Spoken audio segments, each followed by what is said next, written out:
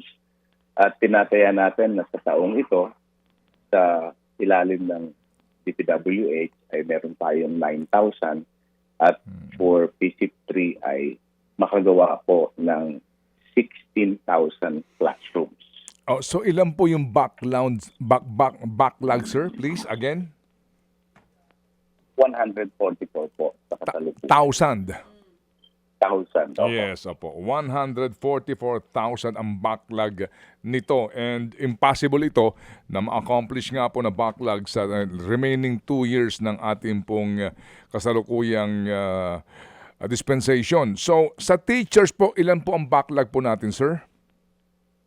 Yung pong ating 32,916 ay ito po ay tumugon sa naitala natin na kakulangan ng school year 2024-2025. So alam naman po natin na kapag dumami ang enrollment, kapag may dadagdag na mga paaralan, meron po tayong kinakailangan na bagong mga Opo. teachers. Opo. So, yung pong 32,000, hindi ko po kayo mabigyan ng exact figure dahil ito po is relative to the enrollment. Okay. Opo. But meron po kaming ginagawa na mga mekanismo na katulad sa elementarya at sekundarya, nakapagpa-approve po tayo ng isang provision na kung merong mga sobra at may kakulangan sa mga paaral within the division, binigyan po natin sila ng kapahintunutan base na rin sa consultation sa mga teachers na mailipat sila sa iba-ibang eskwelahan na merong pangangailangan upon consultation. Opo. Yusek, moving nga po ito, no, number itong binabanggit niyo po sa mga teachers. Sa ngayon po, sir, na sitwasyon natin, yung pong mga guro ay may mga reklamo doon po sa kanila pong, alam natin, meron silang demand, no, for increase nga po ng sweldo. Pero sa ngayon pa lang, ito pong sa Brigada Eskwela, meron na naman pong reklamo. Yung iba daw po hindi binabayaran noong arawang sweldo kung sila po yung nagbibrigada. And then yung iba daw po, nagkakanya-kanyang gastusin sa pangangailangan ng eskwelahan. Nalaman na ho ba ito ng kagawaran? May mga nakarating po, pero yun po kasi, at gusto ko lang pong linawin, yung mga guro po ay sa panahon ng bakasyon, simula Abril hanggang Mayo, ay nasa ilalim ng proportional vacation pay. At, opo, so ibig sabihin, ang kanilang kapulang sahod sa dalawang bakasyon ay nakadepende sa kung ilang araw ang ipinasok nila sa loob ng nagdaang taong panuruan. Subalit, ito pong ating mga guro na nag-render ng serbisyo sa bakasyon ay meron po tayong ibinibigay na vacation service credit. At ito po ay ma-accumulate nila. Wala po talaga tayong ibinibigay na sweldo sa pagtatrabaho sa araw na walang pasok sa bakasyon dahil nga po doon sa PDP. At tinutugunan po natin ito sa pamamagitan ng service credits. Service credit. Yes, po. Opo, sige. Okay, sige po. So, totoo po na wala silang bayad. So, idinadaan ito sa service credit. Yan bang service credit convertible to cash o araw lang ng bakasyon? Ang service credit po ay pwede po, tatlo po ang gamit ng service credit. Pwede po nila itong pang-offset sa kanilang mga absences kung ang kanilang pagliban sa pagpasok ay may kaugnayan sa sakit or di kaya ay pagpapagamot. Ikalawa, ito din po ay pwede nilang gamitin pang-offset ng kanilang kakulangan sa PDP. At kung sila naman po ay magre-retiro, ito po ay mako-convert nila into leave credit at pwede po itong i-monetize. I-convert to cash. Thank you.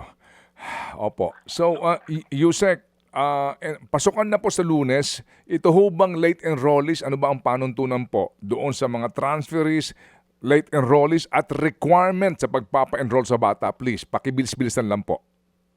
Okay po. Ang atin pong mga estudyante na hindi nakapasok sa takdang panahon ng enrollment period ay pwede rin po silang tanggapin kung mamimit pa nila ang 80% ng bilang ng number of classes sa isang panuruan.